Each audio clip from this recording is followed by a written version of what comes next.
Hein, il a acquis à la croix du Calvaire le saint sacerdoce royal, le plus haut des taux, le top des tops, qui ne se transmet pas.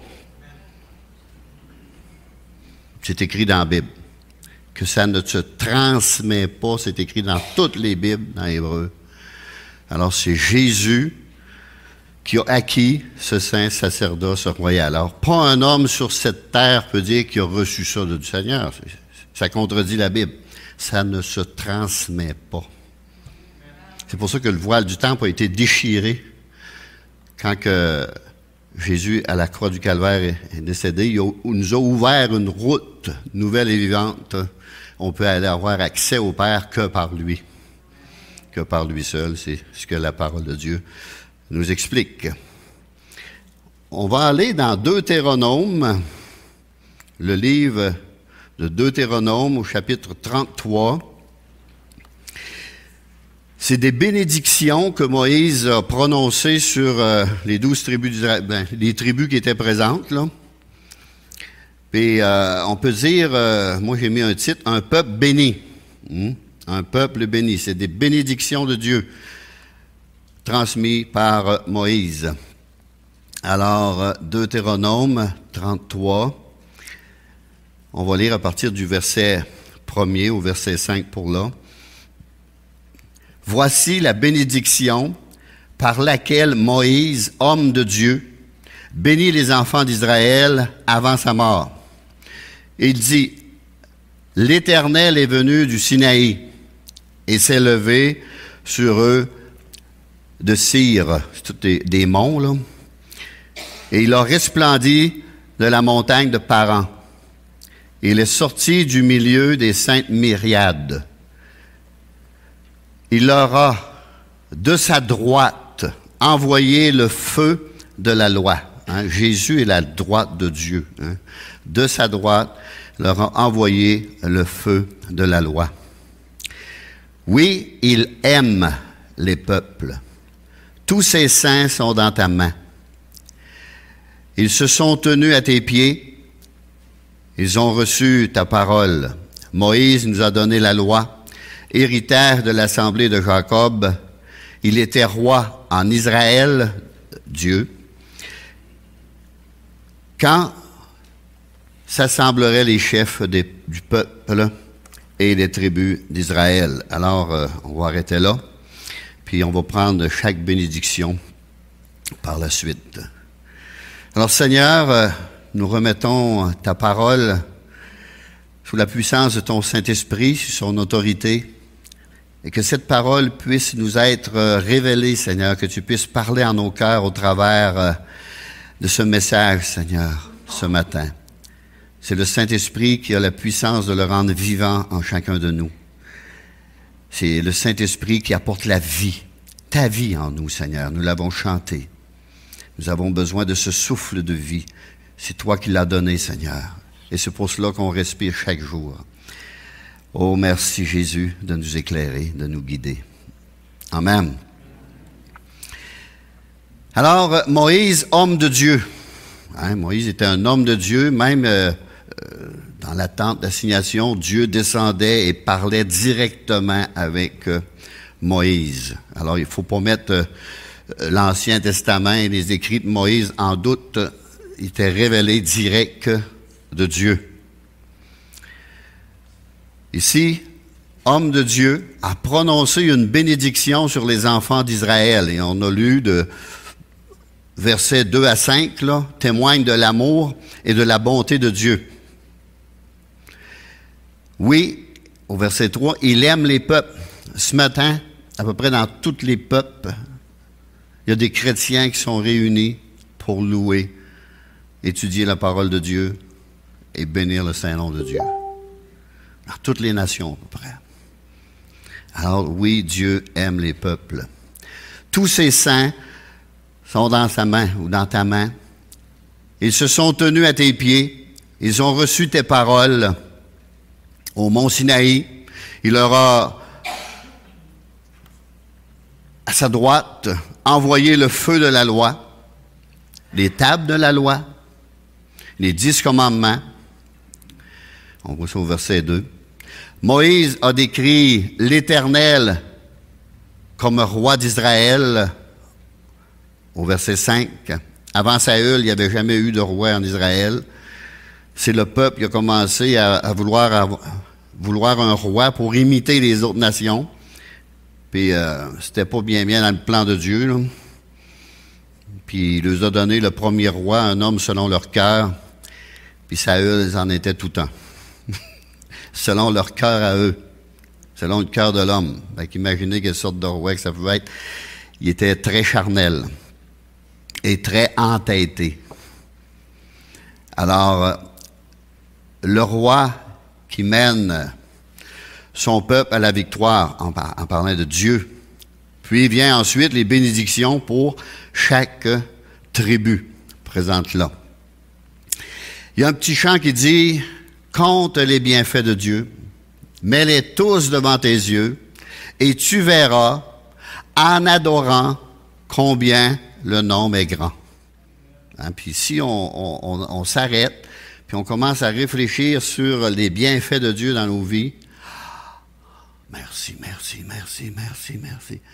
Puis moi, quand je commence à témoigner, des fois, je ne sais plus où m'arrêter. Il a tellement fait. Là, il défile ça, puis ça sort tout seul. Puis le Saint-Esprit nous met tout ça en mémoire. Puis, merci Seigneur. Alors oui, comptez les bienfaits de Dieu pour nous. Tout ce qu'il a fait pour chacun, jusqu'à ce jour, serait un excellent moyen de chasser les nuages de notre, comment on pourrait dire, morosité, notre grisaille. Vous savez, un peu comme un nuage qui se tient au-dessus de notre tête, là. Notre abattement, notre tristesse, nos ennuis, nos difficultés, nos problèmes, etc., etc. On se promène souvent avec un nuage gris au-dessus de la tête. Mon frère, ma sœur,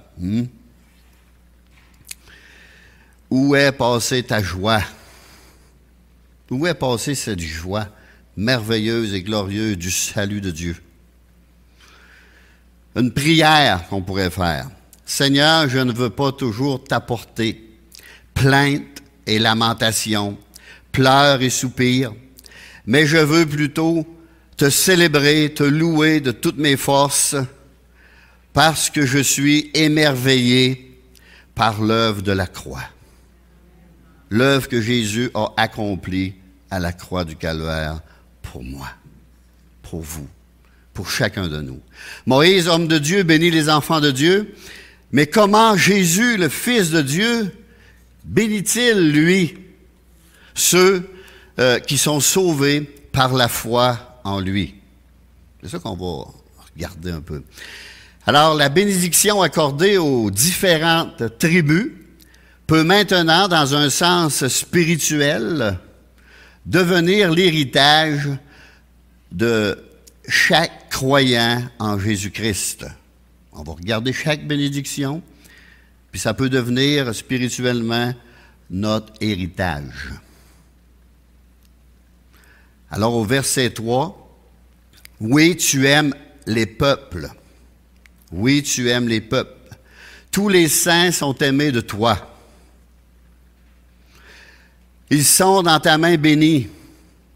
Ils se sont tenus à tes pieds et ils reçoivent tes paroles. » Alors ils sont aimés, nous sommes aimés, protégés, apaisés et enseignés par toi. En considérant ces bénédictions comme des illustrations de lois spirituelles, comme des images de la vérité, la parole de Dieu, et comme l'ombre des choses à venir, parce que l'Ancien Testament, c'est l'ombre des choses à venir. On parle de l'Église de l'Ancien Testament, et on parle aussi de l'Église du Nouveau Testament. Alors, il y a beaucoup d'exemples qu'on peut aller chercher dans l'Église de l'Ancien Testament qui sont bonnes, et d'autres aussi qui sont mauvaises, afin de ne pas suivre ces traces-là. juste prendre les bonnes. Les mauvaises, bon, on s'instruit avec. C'est un peu comme la vie. Lorsqu'on va s'asseoir avec des personnes qui ont du vécu dans la vie, puis qui sont sages, puis intelligents, ils nous expliquent les bonnes choses puis les mauvaises choses. J'aimais ça lorsque j'étais dans mon village, je me promenais souvent, puis j'avais rien à faire. Puis là, quand je voyais une personne âgée sur la galerie, je mettais le frein, je débarquais, j'allais me présenter, il m'offrait de m'asseoir, puis là, on commençait à jaser. Puis là, il me contait son expérience de vie. J'apprenais beaucoup. Puis après ça, je racontais la mienne. De la façon que j'ai connu le Seigneur, de la façon que ce que Dieu a fait dans ma vie. Et on s'instruisait comme cela. Puis il n'y en a jamais un qui m'a offert des tapes sur la bouche, là, ou n'importe quoi. Là, on a toujours été très bien, puis en se serrant la main, on repartait, puis content d'avoir discuté. Alors oui, le peuple de Dieu, ou les rachetés de l'Éternel, sont bénis. Ils sont bénis parce que, premièrement, ils sont un peuple vivant. Un peuple vivant. Et au verset 6, que Ruben vive et qu'il ne meure point. Que Ruben vive et qu'il ne meure point. C'est le cas de tout chrétien né de nouveau, né d'en haut, né de Dieu, appelez ça comme vous voulez. Il a été rendu à la vie par le Saint-Esprit. L'Esprit de Dieu vient dans notre esprit, parce qu'on est des êtres spirituels, et là, la vie de Christ est en nous, parce que la vie est dans l'Esprit. Ressuscité spirituellement parmi les morts et rendu vivant par Dieu, parmi les morts spirituels, et rendu vivant par Dieu. On l'a chanté même. Il a dit, parce que je vis, vous vivrez aussi. Dans Jean 3,3, en vérité, je te le dis, si un homme ne naît de nouveau, il ne peut voir ou comprendre ou saisir le royaume de Dieu. Puis Jésus, il est en train de dire ça à un chef religieux, Nicodème, qui croyait et qui enseignait le royaume de Dieu. Puis qui se pensait faisait partie du royaume de Dieu. Si un homme ne naît de nouveau, il ne peut voir le royaume de Dieu. Nicodème était assommé. Alors, c'est une naissance spirituelle. Dans Jean 3,16, qui est écrit au mur, « Car Dieu a tant aimé le monde qu'il a donné son Fils unique, afin que quiconque croit en lui ne périsse point, mais qu'il ait la vie éternelle. » Afin que quiconque croit en lui, il faut croire. Il faut placer notre foi en lui. On décide de croire ou on décide de ne pas croire. On décide de pardonner comme on décide de ne pas pardonner. On décide d'aimer comme on peut décider d'haïr et de détester. C'est un choix. Dieu nous a créés libres. Mais si on décide de croire en lui, en Jésus-Christ, ça prend notre foi, là, ça dépend de notre foi. Ne périsse point. Ne périsse point. Il y a mort là quelque part. Il y a un danger quelque part. Et c'est l'enfer, dans le fond. Mais qu'il ait la vie éternelle. Qu'il hérite de la vie éternelle. Vive éternellement dans la présence de Dieu. Puis on a des exemples dans la Bible de Lazare et le riche, dans Luc 16, je ne me trompe pas. Vous irez le lire. Il y en a un qui se ramasse d'un tourment, puis l'autre dans la présence de Dieu. Moi, quand je vais à l'hôpital, souvent, des personnes qui ne connaissent pas trop Dieu, qui n'ont juste entendu parler, je prends ce passage-là puis je le lis. Comment ça? On a fait une religion toute notre vie, puis ils nous ont jamais lu ce passage-là. Ils sont même pas au courant que ça existe, un ciel et un enfer. Par ce passage-là, il y en a un qui se ramasse comme en enfer, puis l'autre dans la présence de Dieu. Ils sont même pas au courant que ça existe après avoir fait une religion toute leur vie. J'ai même fait embarquer quelqu'un sur le pouce, sur le bord de la mort. Il allait se chercher des médicaments. Puis j'ai commencé à lui témoigner. J'ai dit, j'ai fait une religion toute ma vie, puis je ne sais même pas si Dieu existe. Il n'y a aucune conviction dans son cœur que Dieu existait. Mais là, je parle avec toi, puis je vois qu'il existe. Parce que je suis en train de lui témoigner de la gloire de Dieu dans ma vie. Puis je lui ai donné un Nouveau Testament, puis il l'a pris, puis il l'a mis sur son cœur en pleurant.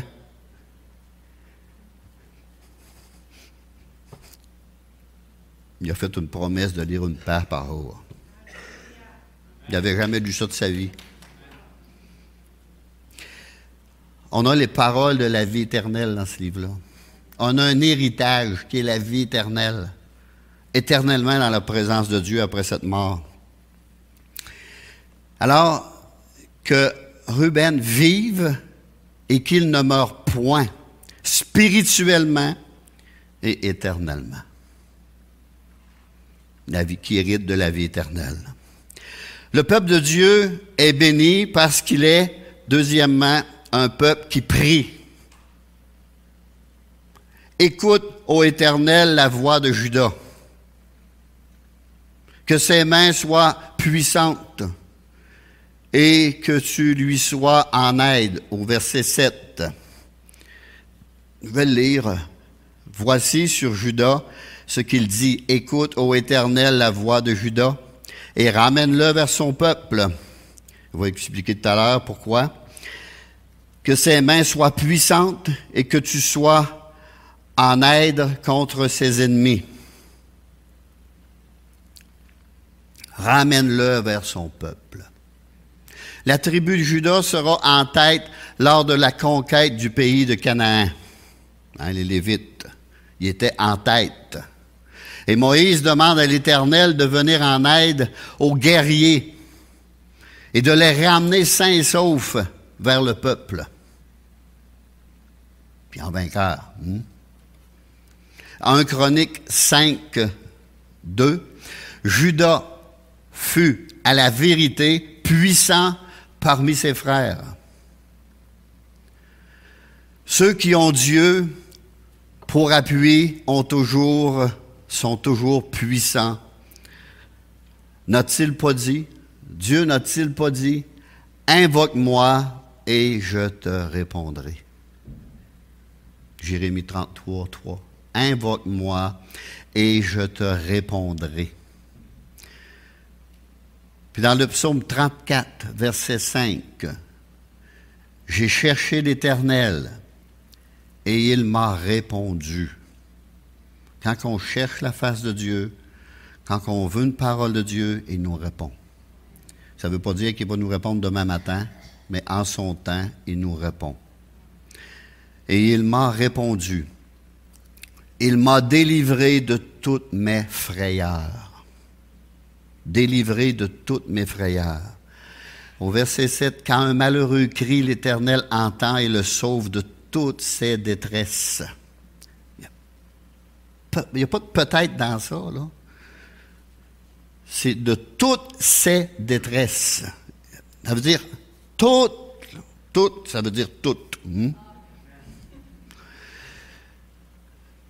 Je te délivrerai, dit l'Éternel.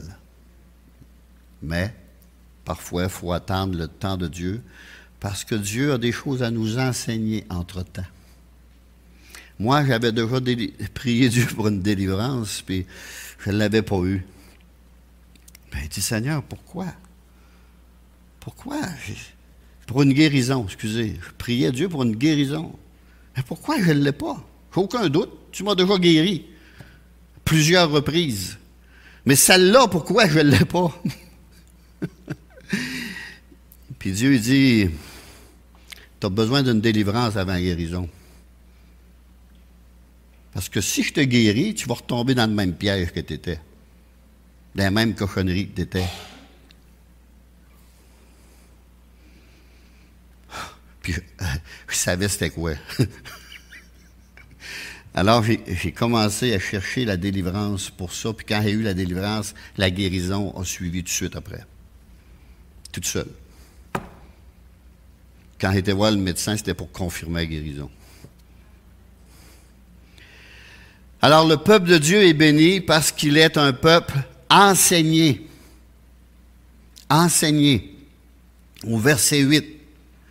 Sur Lévi, il dit, les Thummim et les Urim ont été confiés à l'homme saint. Verset 9. Car ils observent ta parole. Au verset 10. Il enseigne tes ordonnances à Jacob et ta loi à Israël. Au verset 11. Bénis sa force, ô Éternel. Bénis sa force, ô Éternel. Agrée l'œuvre de ses mains et détruis ses ennemis. Les Thurim et les Urim, on voit ça un peu, ils sont servis quelquefois dans l'Ancien Testament, étaient deux pierres précieuses qui étaient utilisées afin de recevoir une réponse de Dieu divine dans des situations particulièrement difficiles ou des situations particulières. Là, je ne sais pas trop comment que ça fonctionnait, j'ai lu quelque chose, mais personne n'était certain, alors ni moi. Mais ils consultaient ça. Puis David les avait consultés pour voir s'il devait poursuivre un tel, puis Dieu dit poursuivi, puis tu vas ramener. Il avait parti, puis il avait poursuivi.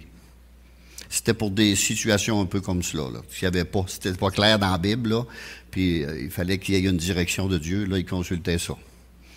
Mais la Bible est assez précise. Laissez-moi vous dire ça, qu'on n'a pas besoin de consulter ça tous les jours. Là. La bénédiction au verset 11 était une prière pour que les Lévites reçoivent une capacité surnaturelle afin de réussir dans l'œuvre de Dieu. Dans le livre de Jean, au chapitre 14, verset 16, Dieu dit, si vous m'aimez, au verset 15, gardez mes commandements. Et moi, je prierai le Père. Il vous enverra un autre consolateur, parce que Jésus était vraiment un consolateur, afin qu'il demeure éternellement en vous. Éternellement, là. Dieu nous le donne, mais jusque dans l'éternité. Pour l'éternité. L'esprit de vérité que le monde ne peut recevoir parce qu'il ne le voit point et ne le connaît point. Mais vous, vous le connaissez car il demeure avec vous et il sera en vous en plus. Il sera en vous. Imaginez, quelle bénédiction. L'esprit de vérité, de sainteté, de pureté, le Saint-Esprit. Ici, il est appelé l'Esprit de vérité parce qu'il est l'Esprit de Jésus, dans le fond. Moi, le Père, on enverra notre esprit sur vous. C'est l'Esprit de Dieu en moi, dans ma vie. Et que Jésus est la vérité. Pour ça que c'est dit l'Esprit de vérité. Jésus a dit, je suis le chemin, la vérité et la vie. Nul ne vient au Père que par moi. Alors, cherchons pas les médiateurs, là. Nul ne vient au Père que par moi. Allons à Jésus, il y a tout. Pourquoi passer par un saint-tel, puis un saint-tel, puis une sainte-tel, puis quand on peut aller direct à Jésus?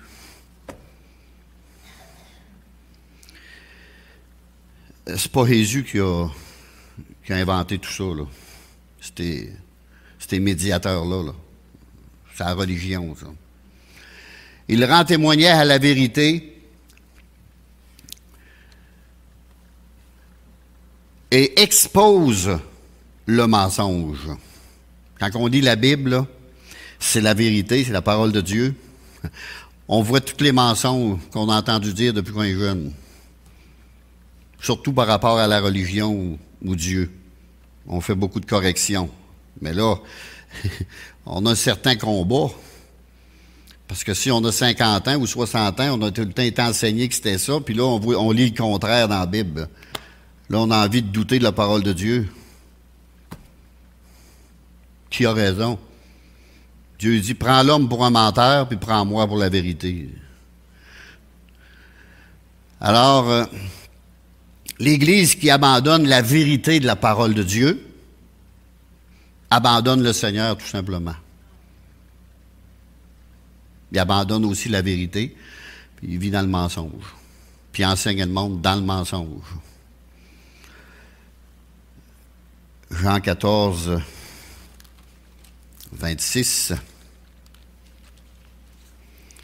Mais le Consolateur, l'Esprit Saint, que le Père enverra en mon nom, vous enseignera toutes choses et vous rappellera tout ce que je vous ai dit. Il vous enseignera toutes choses. Le Saint-Esprit vient dans ma vie parce que je l'invite. Il vient dans mon esprit parce que je ne suis pas un animal, là. C'est un être humain, corps, âme, esprit. L'Esprit de Dieu vient dans mon esprit, puis commence à m'enseigner les voies de Dieu. Il m'ouvre les yeux comme une lumière, puis là, je commence à comprendre, à saisir ce que je lis dans le Nouveau Testament, puis dans la Bible, puis un peu partout, puis là. Il ne nous a pas abandonnés même, le Seigneur, là. D'aucune façon. Il nous a laissé avec son Saint-Esprit. C'est l'Esprit de Christ en moi qui m'ouvre les yeux, qui nous fait comprendre même ce qu'il a enseigné aux apôtres. J'ai besoin de cet esprit de vérité-là. Le peuple de Dieu est béni parce qu'il est un peuple bien-aimé. Un peuple bien-aimé. Bien-aimé de Dieu, à part de Dieu. Verset 12. Sur Benjamin, il dit, « C'est le bien-aimé de l'Éternel. Il habitera en sécurité auprès de lui. L'Éternel le couvrira toujours. Il résidera entre ses épaules. » Si le Seigneur réside entre mes épaules, il n'est pas loin, là. Il est proche, là. Une chance, ça fait des ailes des fois, là. Mais il réside là, le Seigneur, en moi. Alors, bien-aimé,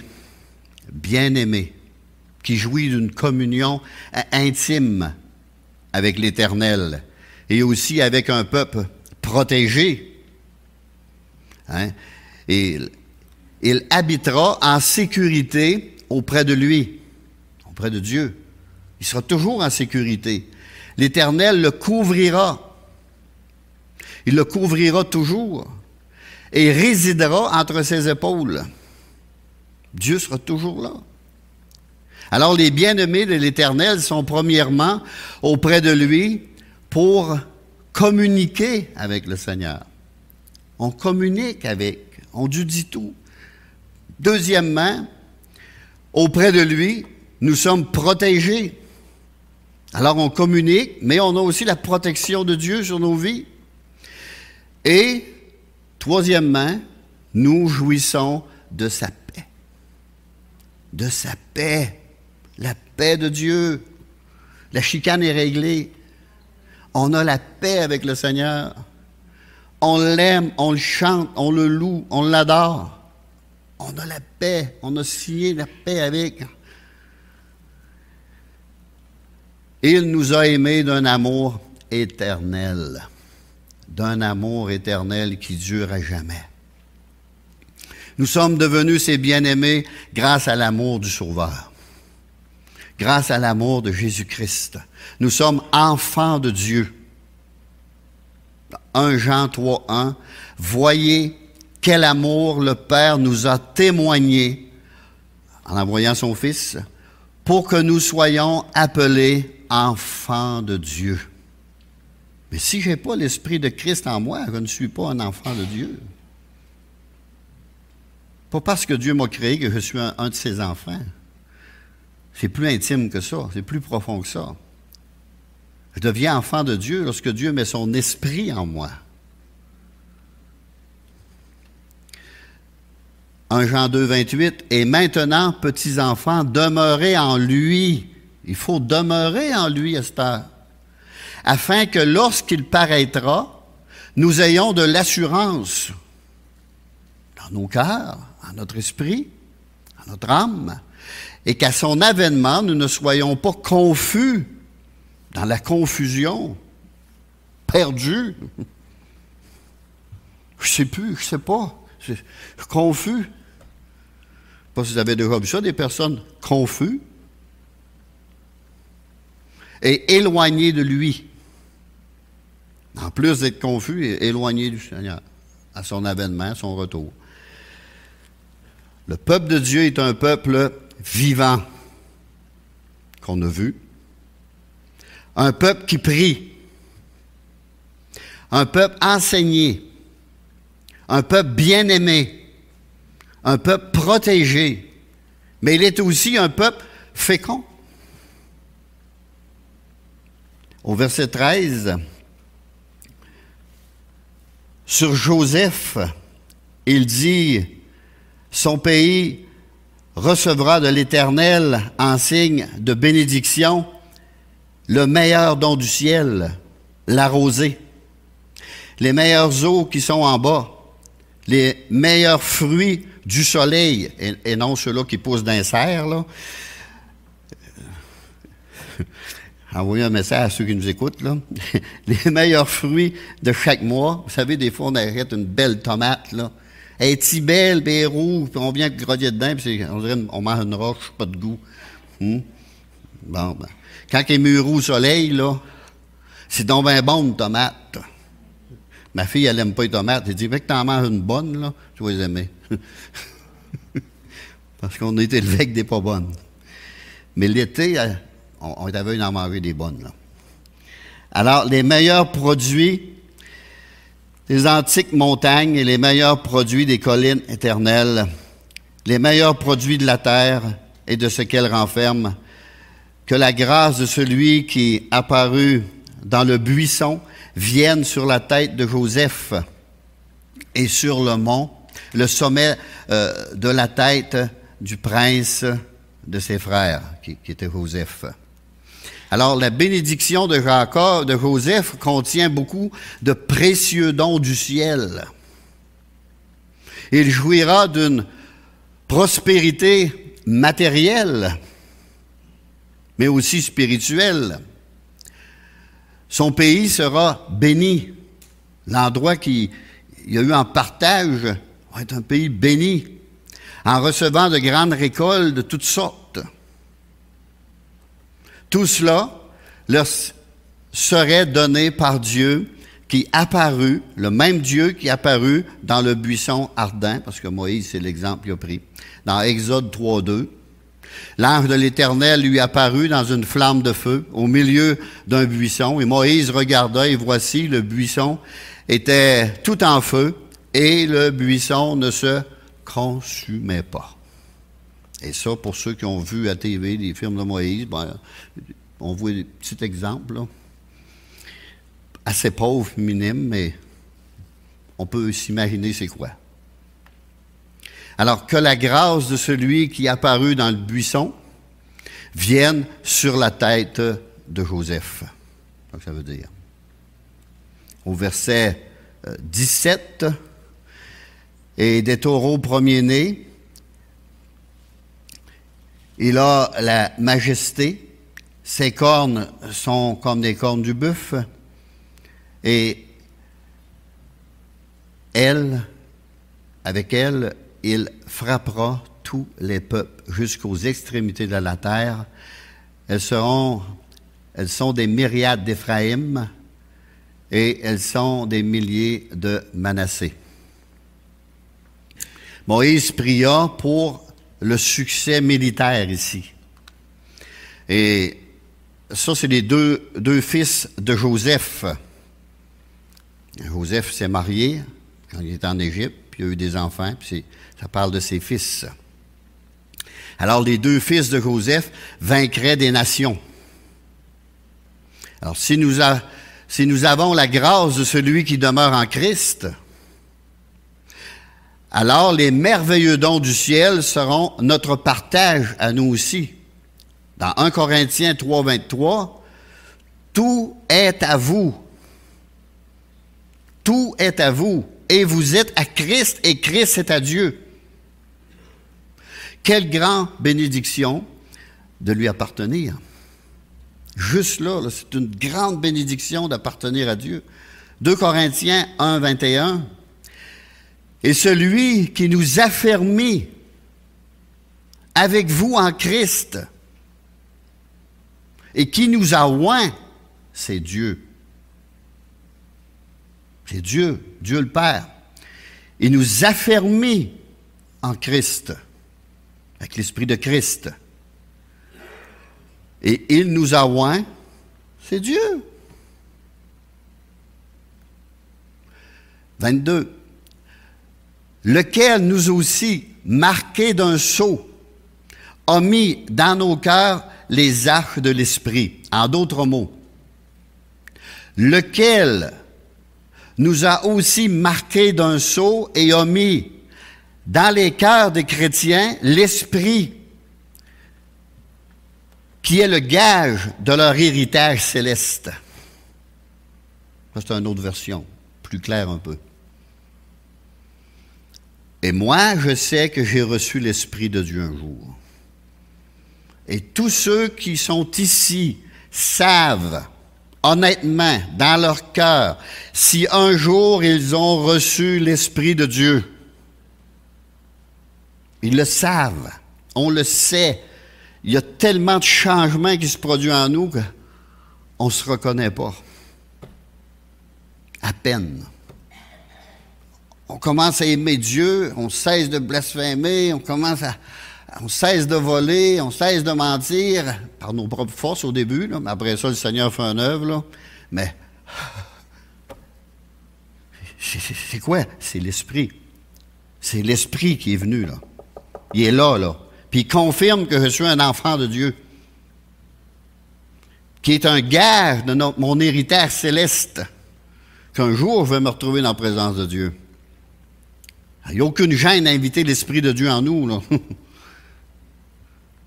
Dieu veut le faire. Mais on ne le reçoit pas, malheureusement, on le reçoit en le demandant, nous-mêmes. C'est pas une petite tape sur le joue, puis que le Saint-Esprit vient de recevoir le Saint-Esprit, que le Saint-Esprit rentre en moi, là. Ça, là, c'est un conte de fées, ça. C'est pas ça que la Bible m'enseigne d'aucune façon. Aucune façon. Je me repens, j'avoue que je suis un pécheur, je crie à Dieu, mets en moi ton esprit, il le met, puis je sais qu'il est là. Puis ça fait de moi un enfant de Dieu. Et non un religieux. Dans Éphésiens 1:3, béni soit Dieu, le Père de notre Seigneur Jésus-Christ, qui nous a bénis de toutes sortes de bénédictions spirituelles dans les lieux célestes en Jésus-Christ. On a tout en Jésus-Christ. Vous avez tout pleinement en lui. Il suffit de demander. Le peuple de Dieu est béni parce qu'il est un peuple qui offre des sacrifices. Zabulon et Isaacar, au verset 9, ils offrirent des sacrifices de justice. Offrir à Dieu un juste sacrifice. C'est crucifier la chair avec ses convoitises, avec ses passions. Le cœur irrégénéré, qui n'est pas passé par la nouvelle naissance, est absolument incapable de telles offrandes. Impossible. Le premier sacrifice de justice que nous sommes appelés à offrir à Dieu, c'est nous-mêmes. On l'a chanté. C'est nous-mêmes. Puis, mon frère François a enseigné sur cela cette semaine. Dans Romains, chapitre 12, « Je vous exhorte, frères, par les compassions de Dieu, à offrir vos corps comme un sacrifice vivant, saint, agréable à Dieu, qui sera de votre part un culte raisonnable. » Ça donne bien, on l'a chanté ce matin. Ne vous conformez pas au siècle présent, c'est tout ce qui se passe dans le monde, là. Mais soyez transformés par le renouvellement de l'intelligence. L'intelligence, ça, c'est dans le cœur de l'homme. Ça fait partie du cœur, l'intelligence.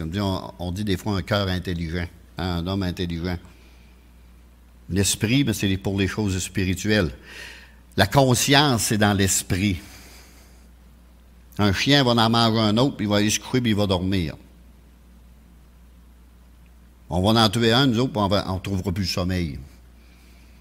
Parce qu'on a une conscience, puis on va avoir des remords. Vous savez, des fois, il y a des photos, un ange sur un bord, un démon sur l'autre. La conscience est là dans le milieu. Qui que tu vas écouter, là? C'est à nous de choisir. On choisit avec notre cœur.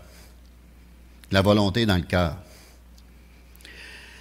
Afin que vous discerniez quelle est la volonté de Dieu, ce qui est bon, agréable et parfait.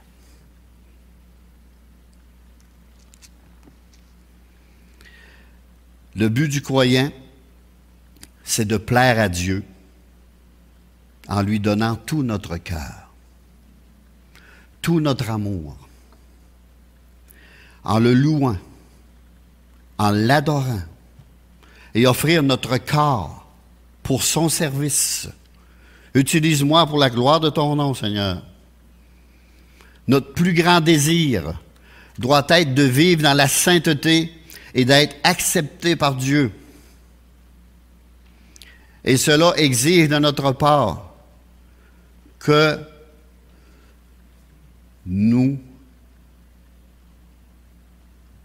de nous séparer nous-mêmes du monde et des choses de ce monde.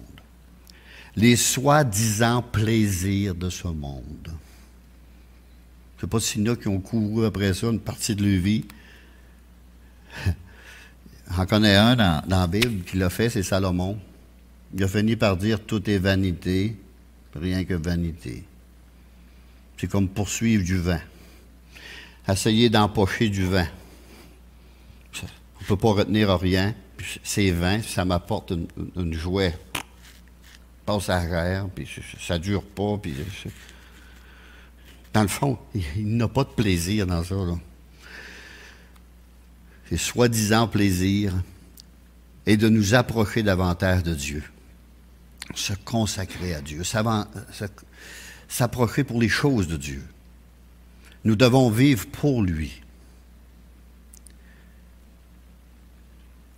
Jésus, il dit dans Hébreux, « Merci, ô Dieu, de m'avoir créé un corps pour faire ta volonté, ô Dieu. » Ben, Dieu nous a créés pour faire sa volonté aussi. On doit l'adorer, lui obéir, prendre position pour lui, parce que des fois, c'est pas facile. Devant nos familles, devant n'importe quoi, on prend position pour le Seigneur. Pour la justice aussi contre le péché. Le monde aujourd'hui, ils veulent qu'on embrasse tout ce qui est mal, tout ce qui est péché. Ils appellent même le bien mal puis le mal bien. Ils ont tout inversé ça. Même le haïr, dans la Bible, ça nous dit de haïr le mal. Il n'y a rien de beau dans le mal, là. Même d'un divorce, il n'y a absolument rien de beau, là. Puis rien de bon, là. C'est de la souffrance partout. Pour tout le monde, pour toutes les familles. C'est ça, le péché. Il est laid. Le péché, il a crucifié Jésus-Christ à la croix. Pas une belle image qu'on a là. Le sang coule partout. C'est ça le péché. Le péché a emmené Jésus à la croix. Alors, on doit haïr le mal, aimer les hommes, mais haïr le mal et accomplir des œuvres de bonté envers les autres, en imitant le Seigneur Jésus, le suivre, le servir, vivre par l'Esprit et être rempli de lui. Remplis-moi, Seigneur, remplis ma vie de toi. Mort au péché et vivant pour Christ. C'est ça que ça veut dire. Car nous sommes son temple. Notre corps est le temple de Dieu, parce que l'Esprit de Dieu habite en nous. Dieu n'habite pas dans un temple fait de main d'homme. mais il habite dans ce qu'il a créé dans l'homme. Alors au Psaume 116, verset 17, David qui dit « Je t'offrirai un sacrifice d'action de grâce, de remerciement, et j'invoquerai le nom de l'Éternel. » J'invoquerai ton nom. Pour les chrétiens, il est dit que ceux qui vivent ne vivent plus pour eux-mêmes, mais pour celui qui est mort et ressuscité pour eux. 2 Corinthiens 5,15. Je ne vis plus pour moi-même, je vis pour Christ. Si je vis, ce n'est plus moi qui vis, c'est Christ qui vit en moi, au travers de moi, disait l'apôtre Paul dans Galates 2,20.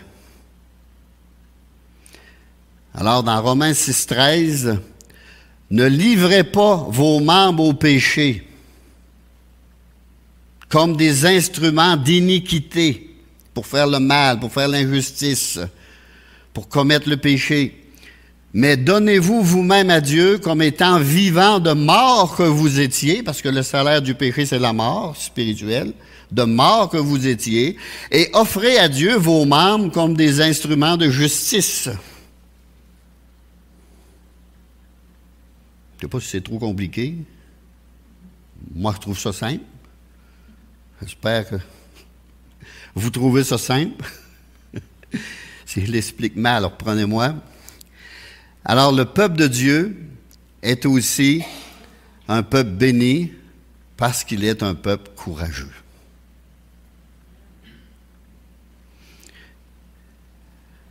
Verset 20 et 21, ça nous parle de Gad.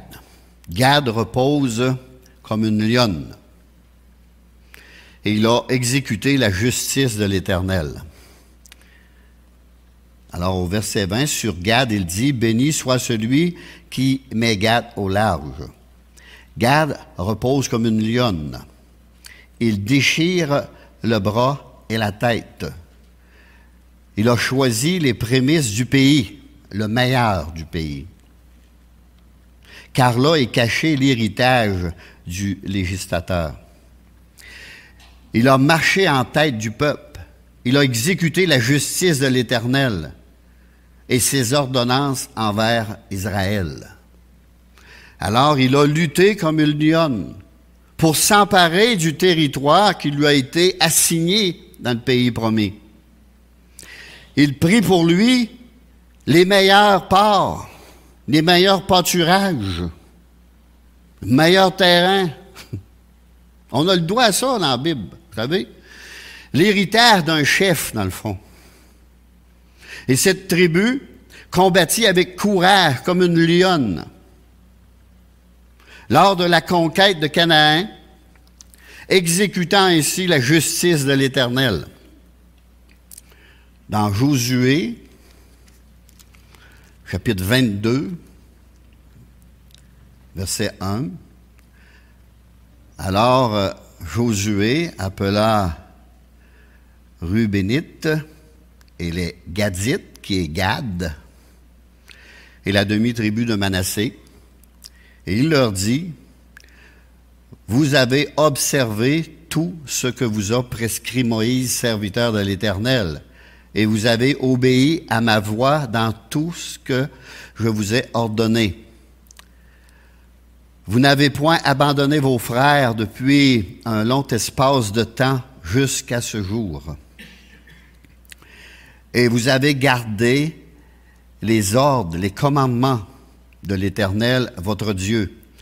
Maintenant que l'Éternel, votre Dieu, a accordé du repos à vos frères, comme il le leur avait dit, retournez et allez vers vos tentes dans le pays qui vous appartient et que Moïse, serviteur de l'Éternel, vous a donné de l'autre côté du Jourdain. Alors, il avait été aidé. Ayez soin seulement d'observer et de mettre en pratique les ordonnances et les lois que vous a prescrit Moïse, serviteur de l'Éternel. Aimez l'Éternel, votre Dieu, marchez dans toutes ses voies, gardez ses commandements, attachez-vous à lui et servez-le de tout votre cœur et de toute votre âme. Et Josué les bénit et les renvoya, et ils s'en allèrent vers leur tente.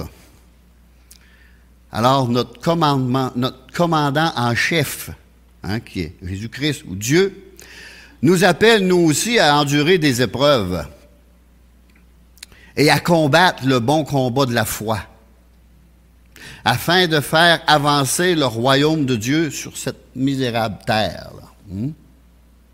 Terre de misère et de malheur, parce qu'il y en a qui l'appellent de même. Puis sans Dieu, là, il revient de drôle. C'est vraiment une terre de misère et de malheur. Si on va dans 1 Timothée, chapitre 6, verset 11, « Pour toi, homme de Dieu, fuis ces choses et recherche la justice, la piété, l'amour pour Dieu, la foi, la charité, la patience, la douceur. Combat le bon combat de la foi. Saisis la vie éternelle à laquelle tu as été appelé et pour laquelle tu as fait une belle confession en présence d'un grand nombre de témoins. » Au verset 13, « Je te recommande devant Dieu qui donne la vie à toutes choses et devant Jésus-Christ qui fit une belle confession devant Ponce Pilate de garder le commandement et de vivre sans tache, sans reproche, jusqu'à l'apparition de notre Seigneur Jésus-Christ, que manifestera en son temps le bienheureux et seul souverain, on vient de le lire, bienheureux et seul souverain pontife, on pourrait dire, le roi des rois et le Seigneur des seigneurs, qui seul possède l'immortalité et habite une lumière inaccessible, que nul homme n'a vu et ne peut voir, et à qui appartiennent l'honneur et la puissance éternelle. Amen. Quel beau passage. 2 Timothée 2,3. Souffre avec moi comme un bon soldat. Souffre avec moi comme un bon soldat de Jésus-Christ. Pour ça, ça prend un cœur entièrement consacré au Seigneur. Aujourd'hui, on a grandement besoin d'hommes zélés sur le champ de bataille. Un homme de Dieu a écrit, je nommerai pas son nom, mais un homme de Dieu a écrit, écoutez bien. Où sont-ils ces hommes braves? Où sont-ils passés? En as-tu juste des mauviettes aujourd'hui? Où sont-ils ces hommes braves que le Sauveur appelle jour et nuit au travail, en son pâturage, en sa mission, avant d'entrer dans son paradis? N'y a-t-il pas assez payé au calvaire sur la croix? Ne mérite-t-il pas d'avoir des engagés prêts à aller, joyeux et obéir à sa voix? Jésus a dit, prenez courage, j'ai vaincu le monde. Prenez courage, j'ai vaincu le monde. Je serai avec vous tous les jours, dans tout ce que vous entreprendrez, tout ce que vous ferez, en mon nom, je serai là. Dernièrement, on a été beaucoup enseignés sur cela. Deutéronome 33, 22, sur Dan, il dit, Dan est un jeune lion qui s'élance de Bassan, une nature de lion, et deviendra conforme à l'image d'un lion en grandissant. Nous avons été créés à l'image de celui qui se nomme le lion de la tribu de Juda, qui est Jésus-Christ.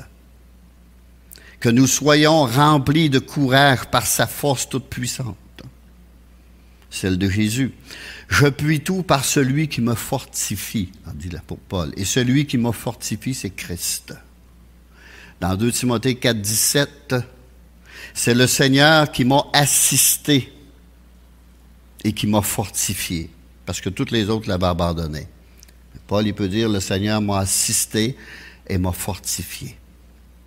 1 Timothée 1, 12, je rends grâce à celui qui m'a fortifié, à Jésus-Christ, notre Seigneur. Le peuple de Dieu est un peuple béni parce qu'il est un peuple satisfait. J'achève. Deutéronome 33, 23, Nephtali, Rassasié de faveur et comblé des bénédictions de l'Éternel. Rassasié de faveur et comblé des bénédictions de l'Éternel.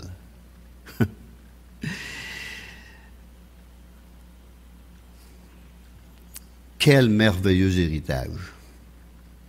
Quel merveilleux héritage. Être au bénéfice de la bénédiction de Dieu.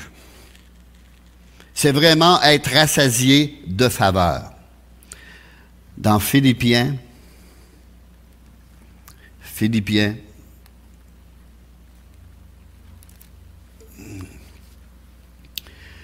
4, verset 14. C'est toutes des choses que vous pouvez relire à la maison. C'est ceux qui lisent le Bible, connaissent le Bible. Ils aiment ça, puis ils se reconnaissent. Cependant, vous avez bien fait de prendre part à ma détresse. Paul est en détresse à un moment donné. Il dit, vous avez fait bien de prendre part à ma détresse. Vous le savez vous-même, Philippiens.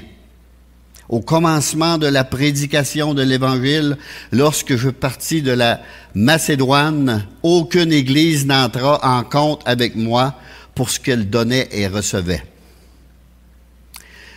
Vous fûmes les seuls à le faire, car vous m'envoyâtes déjà à Thessalonique et à 2 reprises de quoi pourvoir à mes besoins. Ça, c'est un serviteur de Dieu qui avait besoin de finances, puis il en a reçu. Ce n'est pas que je cherche les dons, mais je cherche le fruit qui abonde pour votre compte. Quand on bénit quelqu'un, Dieu nous bénit. J'ai tout reçu et je suis dans l'abondance. J'ai été comblé de biens en recevant par Épaphrodite ce qui vient de vous comme un parfum de bonne odeur, un sacrifice que Dieu accepte pleinement, et qui lui est en plus agréable. Ça fait que si on est trop ménagé, ça déplaît à Dieu, ça. Puis si on est généreux, Dieu aime ça. Et mon Dieu pourvoira tous vos besoins selon sa richesse, avec gloire en Jésus-Christ, pour ceux qui le font. À notre Dieu et Père soit la gloire au siècle des siècles. Amen.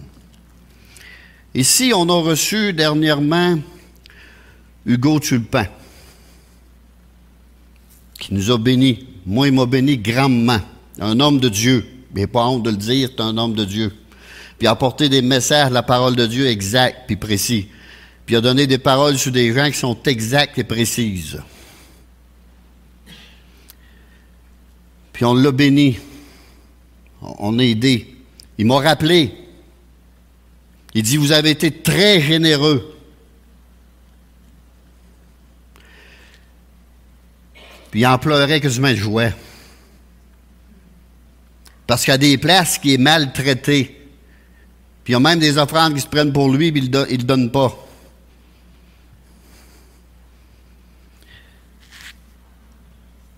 C'est grave aux yeux de Dieu, ça. Très grave. Il faut enseigner un cours sur ça. Puis là, savez-vous ce qui allait? Parmi les Indiens.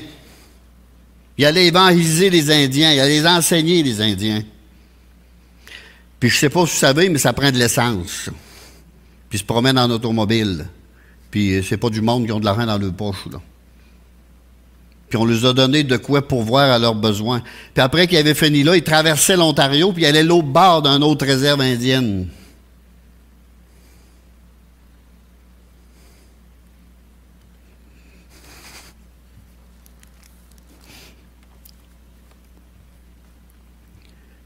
Alors il nous remerciait, puis il dit, Dieu va vous bénir.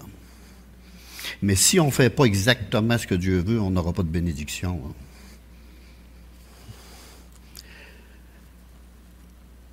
Alors Paul ici était au bénéfice de la bénédiction de Dieu. L'apôtre met l'accent sur la tendre attention dont Dieu le Père entoure ses enfants. Et il pourvoit à tous les besoins matériels et spirituels dont on lui fait part. Philippiens 4. Ça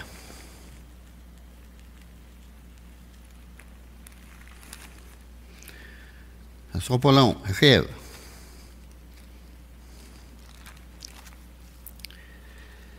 Philippiens 4, verset 6. Ne vous inquiétez de rien, mais en toute chose, faites connaître vos besoins à Dieu par des prières, des supplications, des actions de grâce. Et la paix de Dieu, qui surpasse toute intelligence, gardera vos cœurs et vos pensées en Jésus-Christ. Mais ça dit avant, réjouissez-vous toujours dans le Seigneur. Je le répète, réjouissez-vous.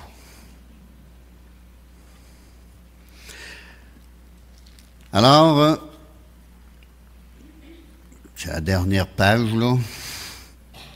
Nous trouvons grâce et nous sommes secourus dans nos besoins. Quelle bénédiction! Puis là, si vous commencerez à vous mentionner chaque fois que Dieu a pourvu à mes besoins, puis d'une manière surnaturelle, vous n'en reviendrez pas. Toujours par d'autres personnes. Cette grâce qui nous remplit, qui nous satisfait et qui nous rend capables d'abonder dans toutes sortes de bonnes œuvres, est à la portée de tous. 2 Corinthiens 9:8. Et Dieu, qui peut nous combler de toutes sortes de grâces, afin que, possédant toujours en toutes choses de quoi satisfaire à vos besoins, vous ayez encore en abondance pour toute bonne œuvre. Le croyant qui donne ce qu'ils peuvent pour aider ceux qui sont dans le besoin constateront que la grâce de Dieu ou la bonté de Dieu leur fournira les ressources nécessaires ou suffisantes pour satisfaire leurs propres besoins et même davantage afin qu'ils abondent en toutes sortes de bonnes œuvres. En d'autres mots, pour avoir de quoi donner à ceux qui sont dans le besoin et aider aussi dans d'autres domaines, dans beaucoup d'autres domaines. Ça, c'est plein de domaines pour aider et donner ça. C'est pas ça qui manque. Ce qui manque, c'est les donateurs. C'est ça qui manque. Et je termine avec Azer, qui signifie béni, béni de Dieu. Alors au verset 24, sur Azer, il dit, « Béni soit Azer entre les enfants d'Israël, qu'il soit agréable à ses frères et qu'il plonge son pied dans l'huile. » Et aussi que, ça c'est dur à comprendre, mais je vais expliquer, que tes verrous soient de fer et d'airain et que ta vigueur dure autant que tes jours. Alors, Azer signifie béni. Il allait connaître le bonheur, ainsi qu'une postérité nombreuse. De bons rapports avec les autres tribus aussi. Et d'un pays où coulait l'huile d'olive, symbole de l'abondance. Et aussi au verset 25, que tes verrous soient de fer et d'airain. Une autre version, écoutez bien. Que les forteresses de tes villes soient de fer et de bronze. Que ta vigueur dure autant que tes jours, alors que cette tribu soit en sécurité sur le plan militaire. C'est ça que ça veut dire, avoir une bonne barricade autour des villes, puis des verrous de fer, puis d'airain. Puis le verset 26 à 29, là, qui continue tout cela, « Nul n'est semblable au Dieu d'Israël. Il est porté sur les cieux pour venir à ton aide. Il est avec majesté porté sur les nuées. » C'est des choses qu'on a chantées tout à l'heure. « Le Dieu d'éternité est un refuge, et sous ses bras éternels est une retraite. Devant toi, il a chassé l'ennemi, et il a dit, extermine. Israël est en sécurité dans sa demeure. La source de Jacob est à part, dans le pays de blé et de moût. et son ciel des sigles arrosés. Que tu es heureux, Israël. Qui est comme toi? Qui est comme toi? Hein? Quel peuple? Un peuple sauvé par l'Éternel, un bouclier de ton secours, le bouclier de ton secours et l'épée de ta gloire. Tes ennemis feront défaut devant toi et tu fouleras leur lieu élevé. Alors, ça célèbre, ces versets-là célèbrent la grandeur de Dieu qui agit en faveur de son peuple. Le Dieu incomparable. Un Dieu incomparable. Verset 29, que tu es heureux, Israël. Ils doivent d'abord être heureux d'avoir été rachetés, d'avoir été délivrés de l'Égypte. Un peuple sauvé par l'Éternel, comme nous aussi, on doit être heureux d'avoir été libérés, délivrés de la puissance du péché. Titre 2, verset 11. Car la grâce de Dieu, source de salut pour tous les hommes, a été manifestée. Elle nous enseigne à renoncer à l'impiété et aux convoitises mondaines et à vivre dans le siècle présent selon la sagesse, la justice, la piété. En attendant la bienheureuse espérance et la manifestation de la gloire du grand Dieu et de notre Seigneur Jésus-Christ, qui s'est donné pour nous afin de nous racheter de toute iniquité et de se faire un peuple qui lui appartienne, purifié par lui et zélé pour les bonnes œuvres.